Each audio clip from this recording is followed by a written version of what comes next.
Hello guys, this is Kate Extreme Vlogging, and for today po ay papakita ko po sa inyo itong aking dinidiligan. Yan po ay mga seedlings ng bell pepper. Okay? So ayan po ay sweet red pepper. Yes, yan po ang kanilang beddings. Okay? So hindi po kailangan ng maraming tubig yan. So kailangan po spray lang. Ayan po, yan na po ang ginagawa ni Kate ngayon. At tayo po ay nagtatanim ng mga gulay para po sa ating mga kapamilya, para hindi na po tayo mamimili ng mga gulay po sa palengke. At sa ganun po, meron po tayong gulayan dito po sa harapan lang ng bahay namin. So, kino-convert ko po yung bakanting lote na maging hardin. Yes po, hardin ng mga gulay para po sa aming pamilya.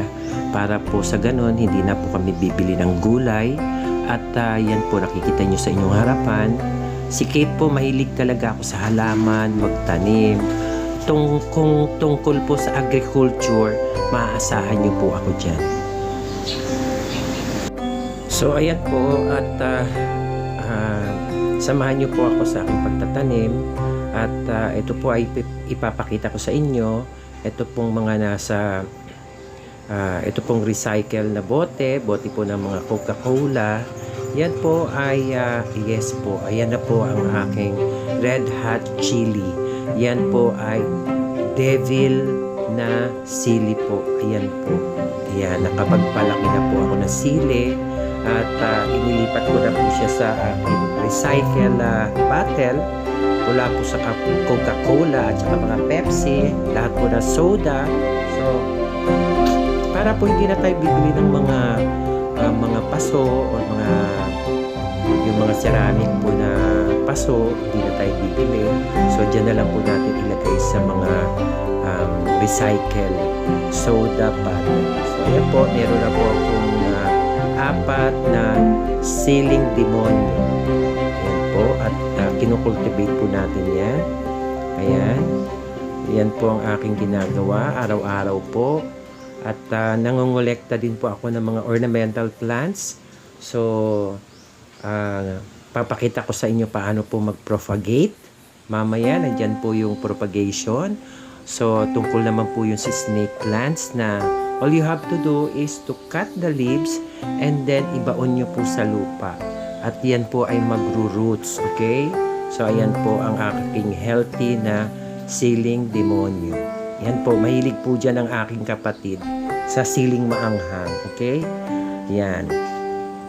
So, meron din po akong siling labuyo. Meron din po ako siling iba't ibang sili po meron ako. Dahil po, madalas ako magluto ng mga pagkaing may sili po na maanghang. So, ayan. So, nakikita nyo po sa inyong harapan, yan po yung aking isang maliit na lamesa. At dito ko po sa aking maliit na opisina, inilalagay po lahat ng yung pinapalaki po natin. Ayan, pasensya na kayo, nakalimutan ko ang ilaw. So, ayan. At para po makita nyo sa inyong harapan na ganyan po maghalaman po si Kate. Ayan. Ayan po ang buhay ni Kate dito po sa Pilipinas. Ayan.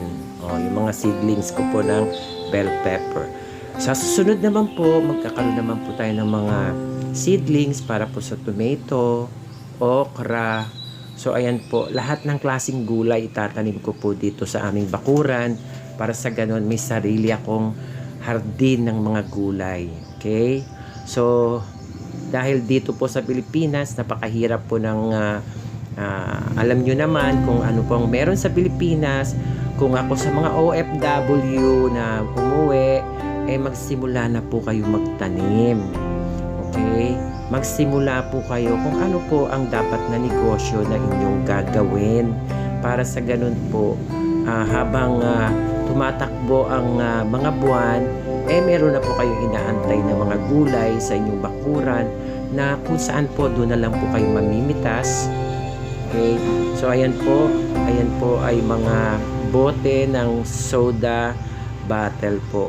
Ayan. So, yan po ay mga hinihingi ko doon sa mga nagbubuti.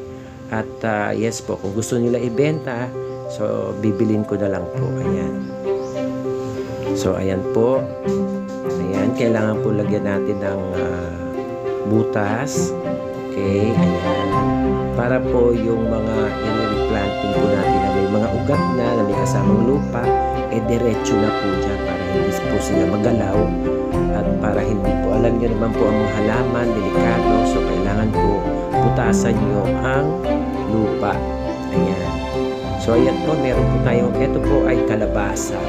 Ayan. So, meron po tayong kalabasa na ililipat. Ayan.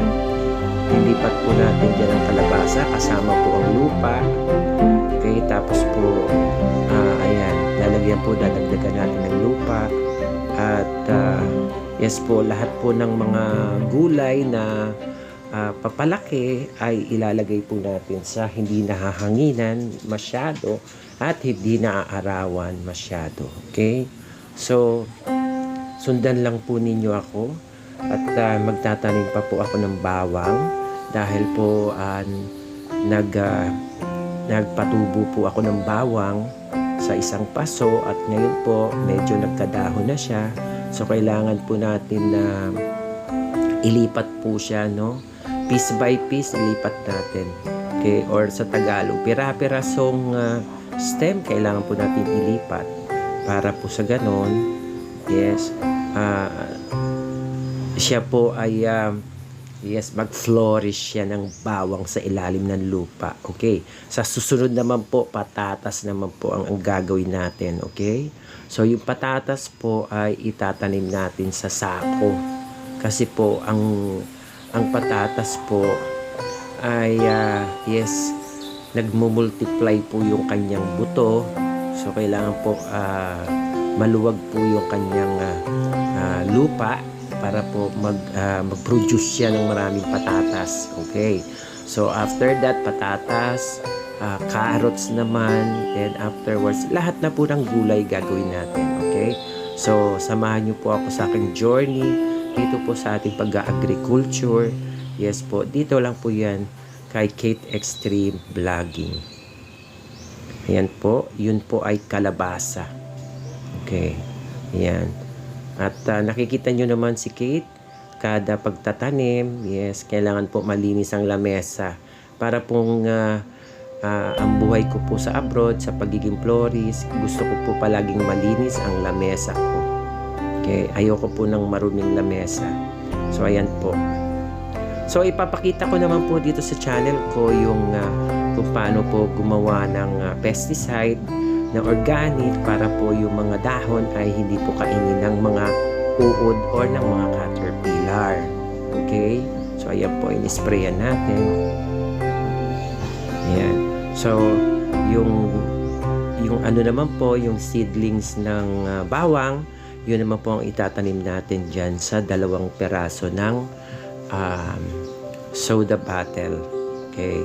So, ayan po, kinukuha ko po yung seedlings, yes po, ng bawang at itatanim po natin yun dyan. At pag nakompleto ko na po yung mga gulay ko, so ipapakita ko po sa inyo kung ano po yung outcome ng aking maliit na hardin. Ayan.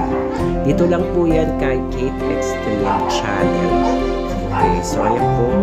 At kumukuha po ako ng yes, sibol na bawang. Okay. Susunod naman, sibuyas naman po. Ayan. Ang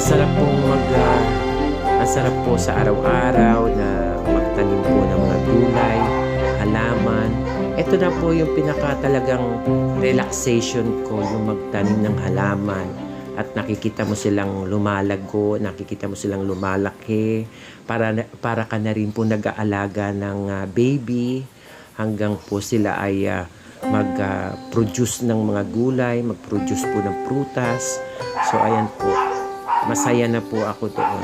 Okay? So, ayan. Ayan. Tinabas ko lang po yung masyadong mahabang dahon. So, para po makita natin na siya ay nag-grow. Ayan. At, yes po. Diretso tayo. Pasensya na kayo sa aking kamay dahil po yan ay kamay po ng masipag. Mula po sa ating pagtatrabaho sa abroad for 25 years, ayan po ang aking naging kamay dahil madalas po ako nakahawak sa tubig. So ayan po ay bawang. Ayan. So ayan. Meron po tayong bawang. Meron pa po akong pinapalaking sibuyas. Ayan, papakita ko rin po sa inyo kung paano magtanim po ng sibuyas. Ayan po.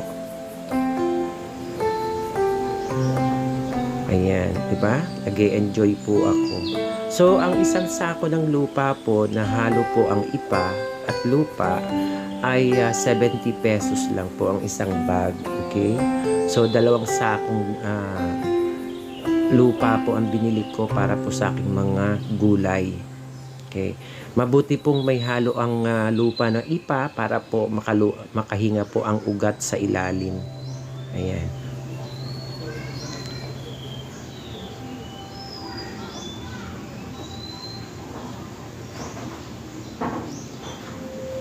Ayan.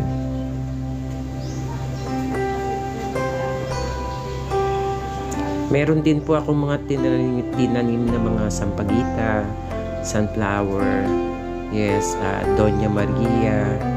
Yes, nagtatanim po ako ng mga ornamental plants, ng mga paninda po. At yes po, sasamahan na rin po natin siya ng flowers para po sa ganon, flowers and plants. Yes. So, lahat po ng kapaki-pakinabang gagawin po ni Kate Extreme. So, gagawa rin po tayo ng decompose po na Wilkins. Yes po, yung Wilkins po, i-convert natin siyang stakan po ng mga nabubulok na mga gulay, dahon, at yun po ay gagawin natin decompose. Ayan.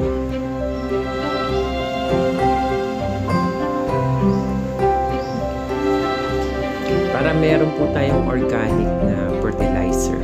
Okay? So, gagawa po ko ng decompose out of the Wilkins water at i-convert po natin siya para po sa ganon, yun na po ang ipandidilig natin sa kanila para maging masigla po ang mga gulay ko. Ayan. Maraming salamat sa suporta, maraming salamat sa panunood, at sa lahat ng aking supporter, maraming salamat po sa inyo. Hindi po makakarating dito si Kate Extreme Channel kung wala po kayo. Ayan, maraming salamat po sa mga kako-YouTuber ko po dyan sa Dubai, kako-YouTuber ko po sa Qatar, Bahrain, Oman, yes po, at yung mga nasa Lebanon at Saudi Arabia. Yes, yung mga kako-YouTuber ko, shout out kay Jessie Blue TV, shout out kay Beshi Berda Vlog, Katrina Travel Vlog, mega love shout out. Ayan, RMTV21 at kay Ian Gustilo ng Dubai, mega love shout out kay Angelita Acau Vlogs ng ng Kuwait, kay Jing Vlog ng Kuwait, kay Gemaline Pahayahay ng Bahrain, kay Jay Santos ng Bahrain. Yes po. Ayan. Kompleto na po ang ating gulay. May bawang, may kalabasa, may sili po. Susunod naman po natin yung kamatis, okra, talong, yes po, at mga sibuyas. Okay?